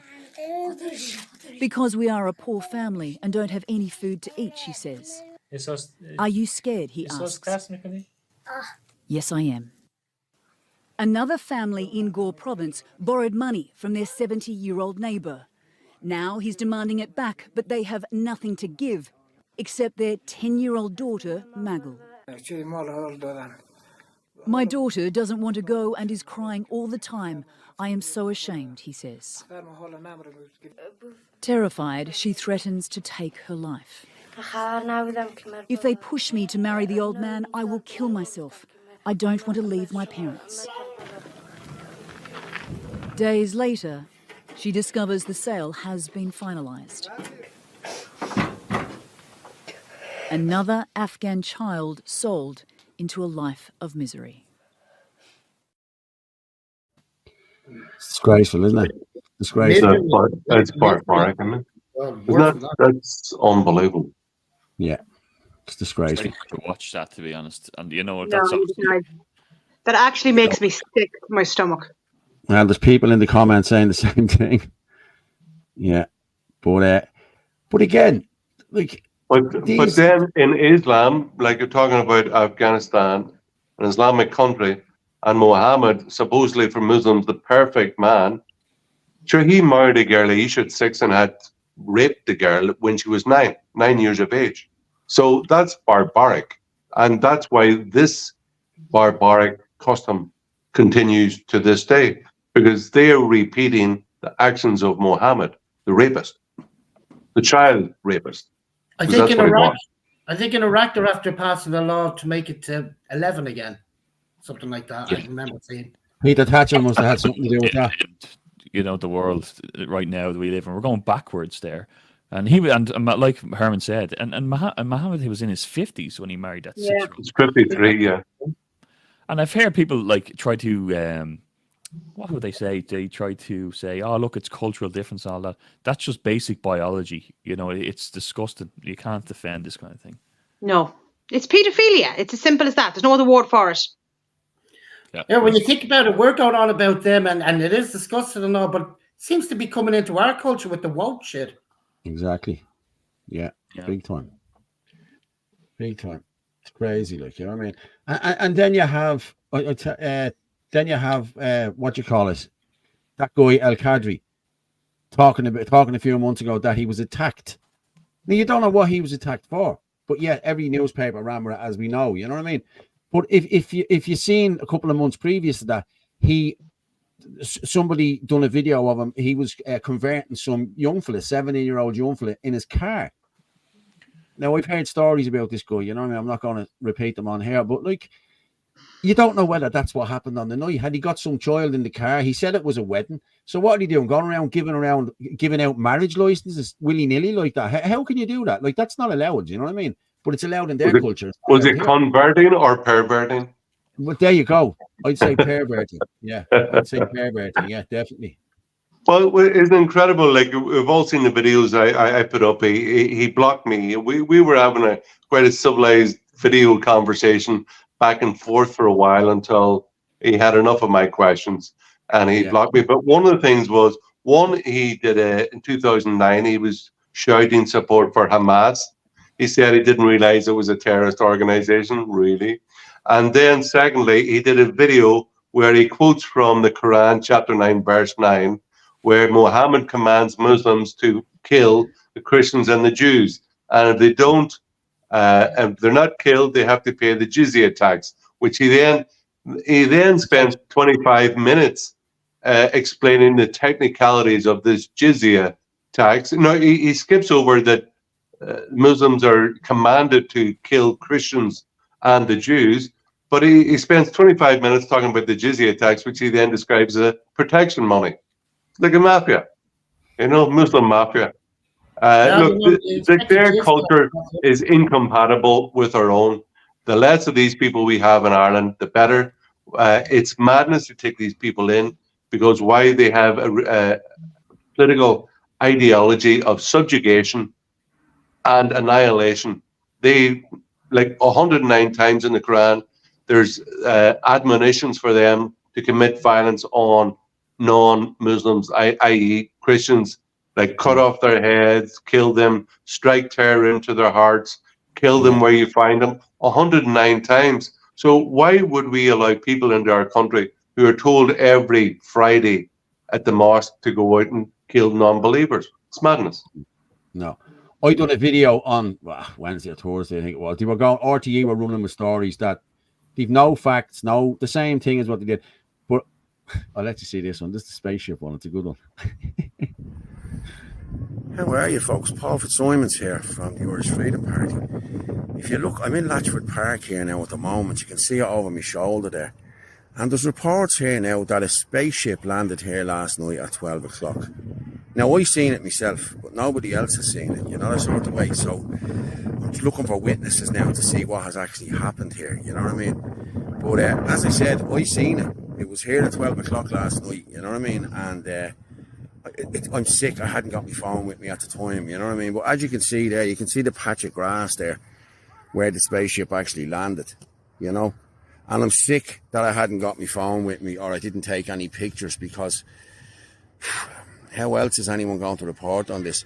But listen, Barry O'Kelly is a friend of mine, I wouldn't say a friend of mine, he has my number since a couple of protests, so I'm hoping Barry will contact me now just to talk about this, because like RTE, you don't need evidence to do anything with RTE, that sort of way. Let's be honest, you know what I mean?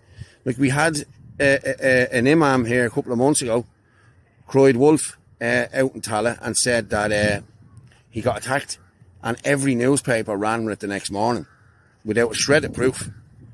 We also had a thing in Cork the other day where somebody tried to hang an Indian student. Now, that's terrible. It really is terrible if it's true. But not a shred of evidence either, the sort of way. There's no pictures, there's nothing. But yet the Gardaí are looking into this, and RTE ran with it without a shred of evidence. So what I will say is, let's say, how would you say, I'm hoping Barry calls me, because this is a big story, you know what I mean? And it needs to be told. Very good. That's very good, Paul. That's excellent. Very funny. I don't think the lefties will get the nuances of it. No. But my man there away in Lourdes at the minute, and my sister seen it on Twitter, and she started watching it, and my dad's looking over her shoulder. He said, "What? He's after going off the bleeding head. What's wrong with him? What's he talking about?" And then they twigged towards the end where I was at, they thought he was going off the head. Oh my God! Funny. Yeah, it's so funny. It was brilliant. Yeah. There's no way of Yeah, calling Jerry, when you were talking about the thing landing on the grass, and you're over looking at the patch of grass, and then you always make clear that this is all a big skit. Yeah. Crazy. But it just shows what the media is like. It just shows what they will run with without any proper concrete evidence. Like, you know, it's unbelievable when you think about it. I think they've even said Islam means peace. RTE. Piece of what? I think RTE has said Islam means peace several times. Not a shred of proof. Yeah, piece of your head off. What's that? Like a guy up in Sligo, he castrated and decapitated those two gay men. Yeah, that's what they mean. They want peace. Piece of what? Exactly. No, but that was very funny, Paul. Really enjoyed that. Yeah, actually, when you think about it, Paul, like when your political career comes to an end, you could go back to movies again. Yeah, hey, listen, I know. That's what I'm hoping. I'm hoping Mel Gibson. I'm hoping Mel Gibson is watching the prog now at the moment, and he sees me. Well, I got loads of stick. He loves freedom. He loves freedom. But I got loads of stick, the Stadia and the this and the that. Listen, I thought I looked very well, to be honest with you. I probably needed a shave, but hey, don't we all sometimes, you know? Hey, man, we'll do a jizz tax on you, Paul. Yeah. RTE are propaganda. Yeah. Now, it won't be long. Oh, here we go. Won't be long before your political career ends. Yeah, sure hasn't started yet, but hey, it won't be ending. Trust me, lads. And there's a lot of people are very worried about it too. You have a very good chance in Dublin Bay North, Paul. Very good chance. 5-seater. Yeah. I'm just going to go, while we're talking about Dublin Bay North, Michael Burke, he's a friend of mine as well. You know Michael yourself. He done a little 2-minute video while he was out canvassing the other day. He's talking about the companies coming in here and not paying for electricity, the whole lot. So I'm going to go with this. It's 2 minutes long and we'll come back and talk to it. Michael Burke, empower your voice, secure your future. And I'm running in Dublin Bay North, so please give me a number 1. So now I have the time because it's raining. I want to talk about Section 8 on my flyer, which is the highest energy bills in Europe, and why. So big tech data centres are massively in Ireland, and they're using 40% of all electricity produced, and they're not paying for it. Because they say they pay for it, but we give that many grants, so it's a paper transaction. Now, why have we got the highest electricity in Europe when it's state-owned, and it's also owned by the trade unions? Now, I think that's wrong.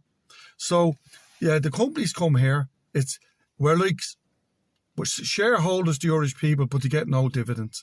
They don't pay they don't pay hardly any tax. It's supposed to be 12%, it's not even 2%, and they don't pay ESB bills.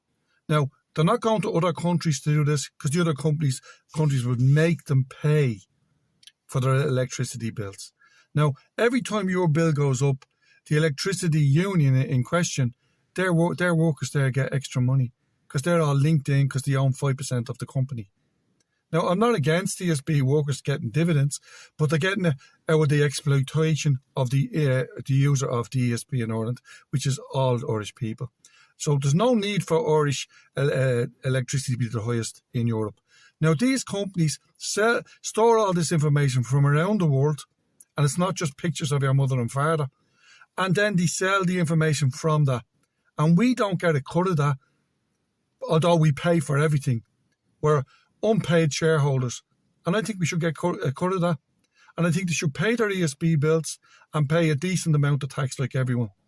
Because it's really insulting now to Irish people that they have the highest electricity bills in Europe. These companies are using 40% of it. And I think that's wrong. So I want fairness for the Irish consumer. Thank you, Michael Burke. Fair play to Michael there. It's true what he said. Now, if you're going to give Michael the number 1, give me a number 2. And if you're giving me a number 1, give Michael the number 2. Okay, so only number 1 for you, Paul. Yeah, but I'm saying if they're going to go 2s and 3s, go with Michael Burke for my number 2. No, I believe it's very important to vote nationals and vote nationals the whole way down the ballot paper. Yeah. Transfer nationals as well. Like these ESB companies are coming out with like over 800 million profits. Like it's absolutely scandalous. You know, something needs to be done with that. Yeah. It's ridiculous that almost a third or 30% within a few years of all electricity generated publicly in Ireland goes to data centers. Just unbelievable. It shows once again and again and again. I was saying about the tourism, about the care homes being shut down, about student accommodation being shut, all transferred over to economic migrants. This whole thing about the whole setup of the state is orientated towards others, not towards Irish people. And Irish people, we're sick of being patty last. We want to be first in our own country, like a normal country. We just want Ireland to be a normal country which is set up for the benefit of its own people. That's all. You wonder what incentive for giving the data centers for their electricity. I bet you they're not paying what we're paying. No, they're not. Jesus, you see, the Ukrainians are getting free college, and Irish students can't even find accommodation. You know, because they're paying full fees. Like whatever. I can vouch for that. My son can't get accommodation. He's staying with friends for the next couple of weeks because he cannot find anywhere. That's crazy. That is crazy. Yeah. It's the truth. It's disgraceful. But again, there was a story on Monday as well about a child, one of the kids who got 625 points in her leaving, top marks, and she didn't get in because of a lottery thing. The lottery, she didn't make the lottery.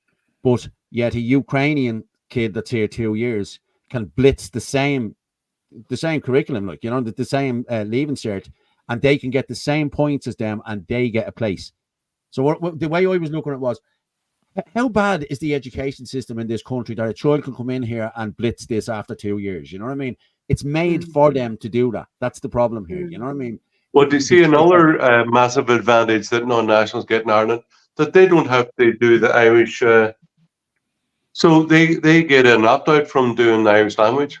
That's not on. Like, when in Rome, do as the Romans do. This is Ireland. You come to Ireland, you learn the Irish language, you learn about Irish history, Irish culture, etc.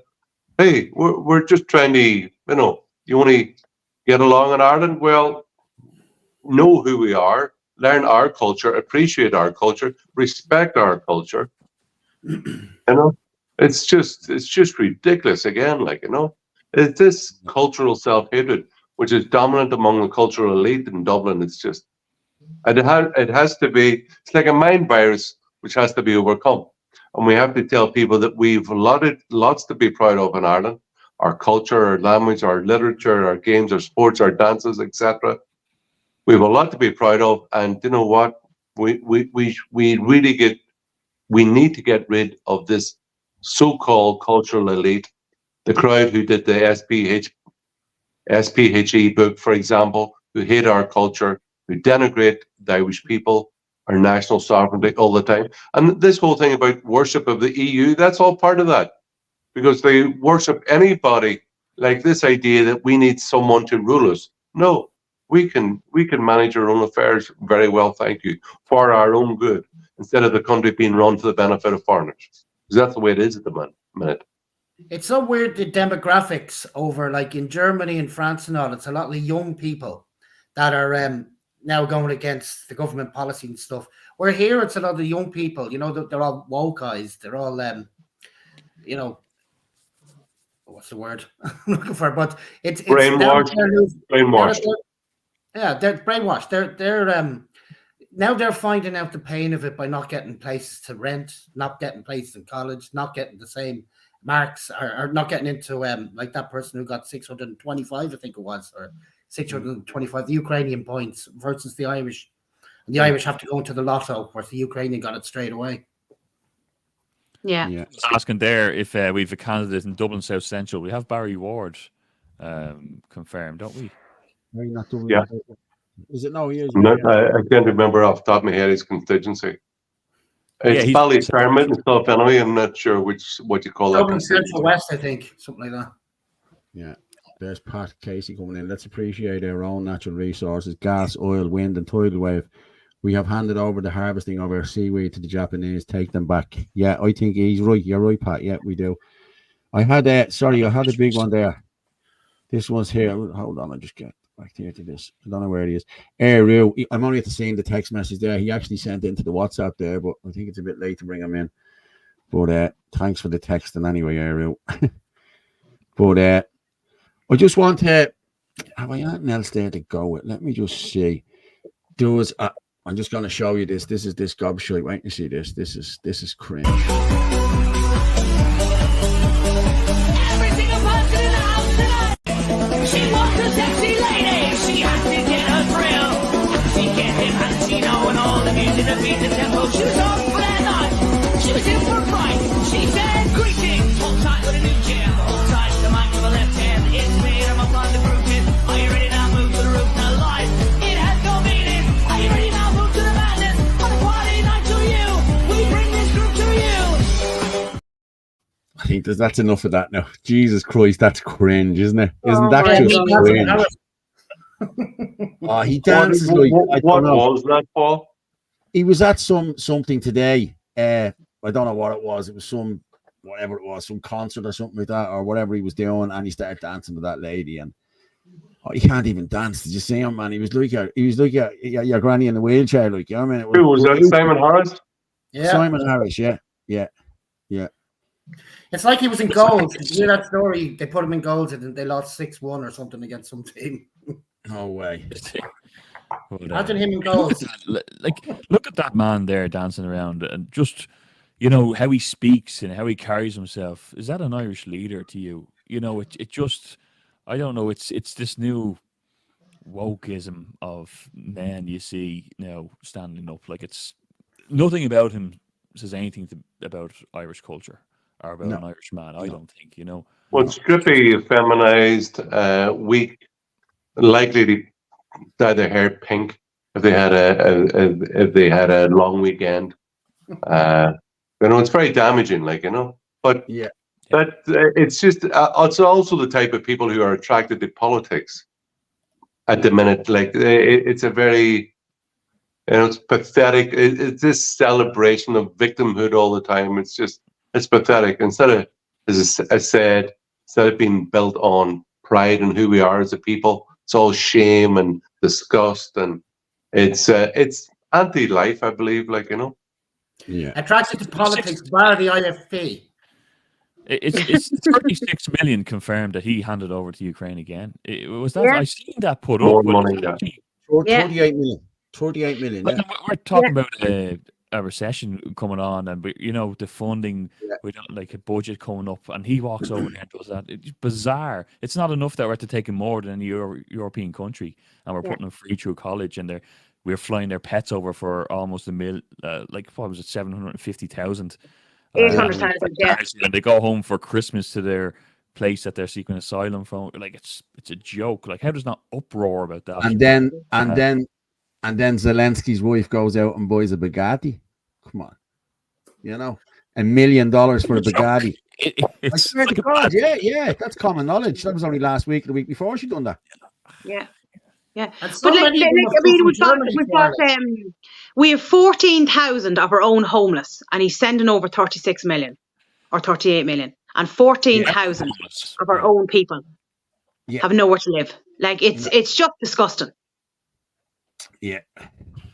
Right, I'm going to go with, I've one more video, and then I have 3 little ones then from Lourdes. My family are in Lourdes, so I'm going to finish off with the 3 Lourdes videos at the end. You know what I mean? But I'm going to, a New York terror attack.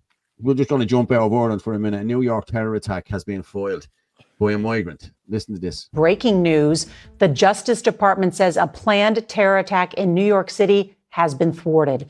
The suspect allegedly wanted to target Jewish people on October 7th, 1 year after the attack in Israel. The suspect was quoted by the FBI as saying, "If we succeed with our plan, this would be the largest attack on U.S. soil since 9/11.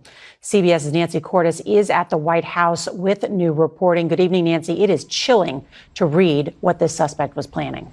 It really is, Nora, and it took the FBI working with Canadian law enforcement to identify and apprehend this suspect, who is now accused of plotting to carry out a mass shooting at a Jewish center in Brooklyn, which authorities say he wanted to do just over a month from today. The suspect's name is Mohammed Shahzeb Khan. He is a 20-year-old Pakistani citizen who lived in Canada.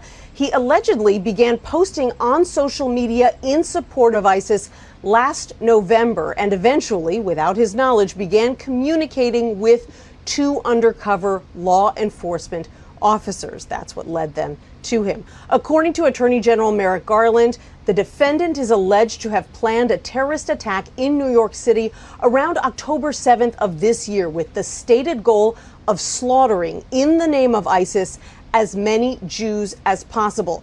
October 7th, of course, will mark 1 year since the brutal surprise attack by Hamas on Israeli citizens that left nearly 1,200 people dead.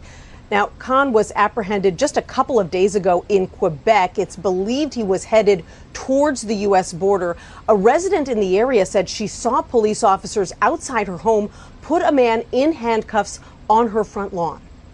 They said that it was confidential and they couldn't tell me what was going on. I just saw, the SWAT team vans and the army and the guys all in camouflage with the M16s.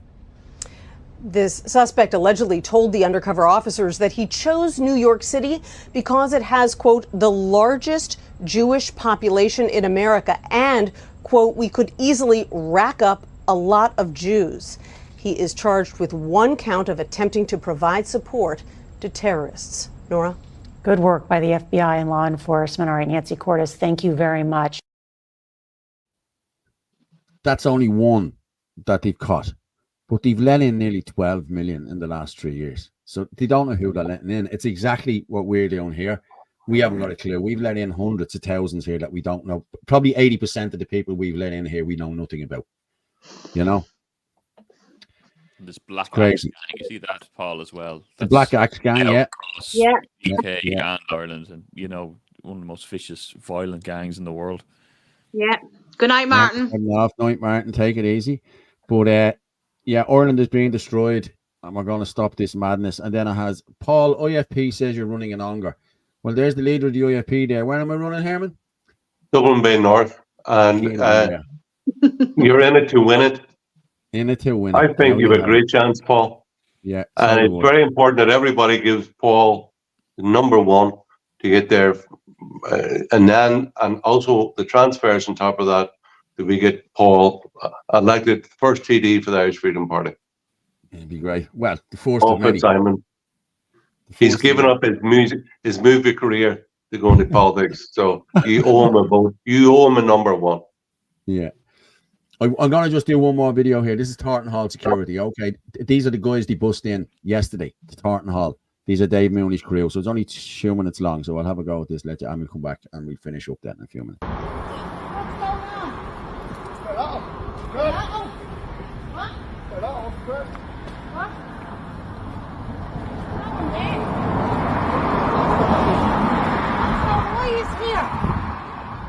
Are you Irish?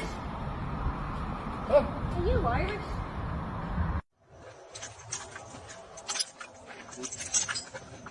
What's happening, boys? It's alright? Alright? Where are you from? Who's you? Who are you? Where are you from?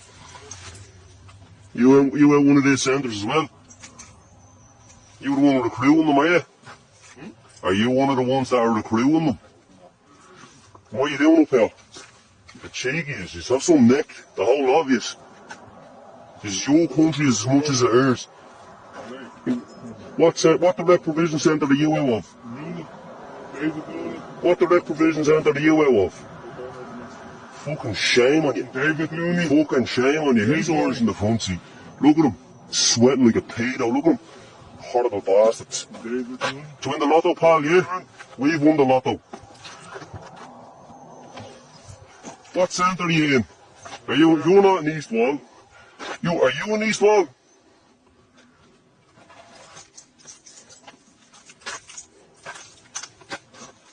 Which one are you in? Okay. You the boss? You work for David Mooney? He's Irish. No, knows exactly what you said. He's not Irish. Hey, whereabouts you from? Look at your face. What do you mean? Look at your face. What are you afraid of? What are you afraid of? What are you afraid of? You're afraid because you know you're doing something wrong. What are you afraid of? What? He's a scum. Fucking don't, Peter. Don't even think about it. I tell you something. Don't come with the fucking where we live. Threatening our fucking kids and our fucking family, and I won't go fucking down, right? Be aware, there's fucking people rising.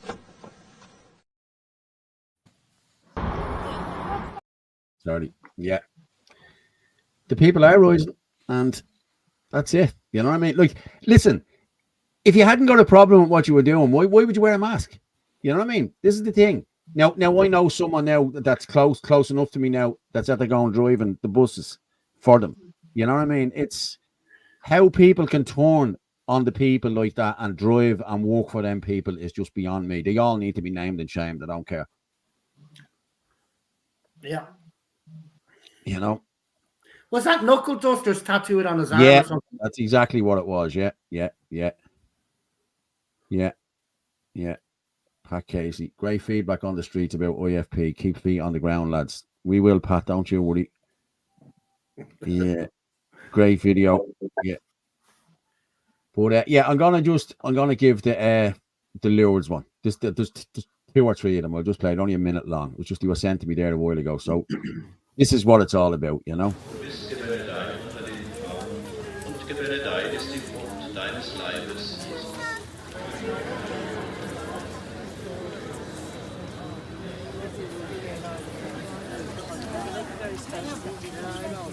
Just look at the people. That's something else, that torchlit possession.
Now, wasn't that beautiful now, lads, to finish off, wasn't it? That was really nice. I enjoyed that. Yeah. The comments are coming in there the same, you know what I mean? That's lovely to see. My cousin is actually a paramedic, and she goes over every year to Lourdes. Like, she's there for, to help the disabled people and the elderly and all that. And every year she goes, and she just loves it. Absolutely. She looks forward to it every year.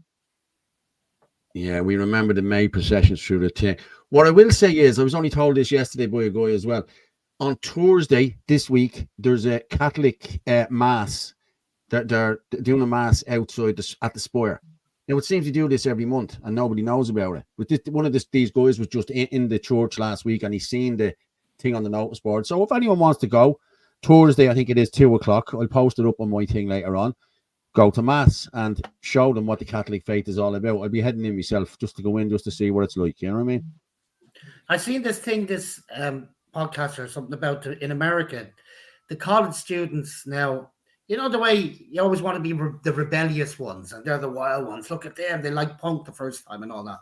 It's actually the ones coming in now, and it's bringing people to Christianity because the kids going in that are, you know, good old Christians are the rebellious ones in college. They're the ones that people go, oh, wow, they're mental. Yeah. I suppose now, actually, to being conservative, Christian, Catholic, or whatever, traditional Catholic, it's a countercultural. That now it's gone so woke and broken, crazy, that like they're even questioning and throwing out the idea of biology. They're rejecting reality itself and biology with all this trans nonsense. That they've gone like, yeah, it's not they've only rejected God, but they've also rejected nature itself. So it's and there's no moral compass in society because you have all the moral relativism that is dominant. So you can understand why young people are drawn towards like a kind of the traditional Christian belief and practice rather than this crazy dive into a nihilistic society, like, you know. Yeah, I just seen with Pat Casey, we used to have May processions in schools. I remember that. That's the Nuna lady. Yeah.